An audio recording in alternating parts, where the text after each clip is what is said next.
Tonight, we speak to a Bay Area-based illustrator and cartoonist, Fred Noland. His latest work, a series of posters celebrating Black historical figures, and the artwork is displayed at bus stops in San Francisco, giving people a chance to learn about key figures in Black history while they wait.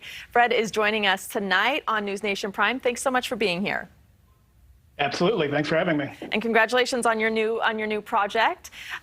You finished this public art project in San Francisco. You focused on Black pioneers, some of them known, others not so well known. How did you choose the people you wanted to honor? Well, I did a search for different Black people in San Francisco history, and it was a process of discovery. It goes a lot deeper than I would have expected. One of the founding fathers, Alexander Leadsdorff, was Black. In the Gold Rush days, there was, I'm sorry, her name is... It's okay, there are a lot of them. It's hard to remember, but you learned as well, right? This is a learning experience for you. I did, yes, because, Black history, it's just like 1 month out of the year, and it's not covered as extensively as it really should be. Yeah, what does Black History Month mean to you? How has it evolved over the years? Black History Month for me is kind of a reminder of how we've been here from the start and how important it's been, how much we've contributed to the growth and building of this country, like literally with our bare hands. Yeah, good answer.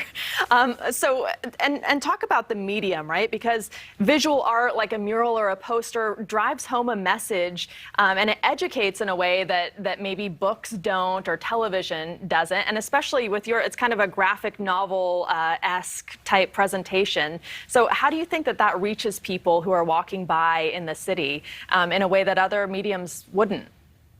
Well, it's a really great shorthand. Everybody loves comics, at least I hope they do, because I'm a cartoonist. And when I draw these things in kind of something that approaches caricature without being, outwardly just funny, so it's very reader-friendly and coaxes people in. And then when they come in to take a closer look, there's the history in front of them. Yeah, you kind of get committed and immersed in it. And there's no melting pot of American culture like the Bay Area, San Francisco, Oakland. Do you feel that other groups who have been maybe marginalized identify with this Black history art? I would imagine so, yeah.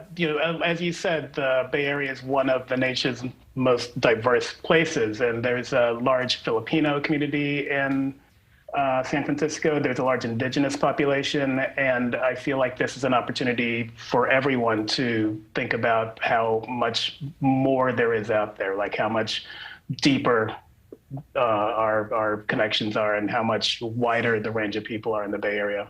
Yeah, and when we study Black history and the contributions, we're just scratching the surface. There's so much more to be learned and talked about and discussed, as you mentioned. And we talk about the struggles and contributions during Black History Month, but what should all of us be focusing on, not just this February, but all year round? Well, it's, like I said, it's 28 days, and that's really not enough. We should think about how I would love to see a world in which we don't just have to do Black History Month, but where all the people in this country are discussed on equal footing with each other, where we actually don't have to have a special occasion to think about this group or that group, but we're all actually properly represented. Yeah, where every month is Black History Month because it's a big part of American history. Absolutely. All right, Fred Noland, thank you so much for joining us tonight. Congratulations on the project. It is really cool, and I hope that people, get to see it and learn from it. Thank you very much. Still ahead on NewsNation.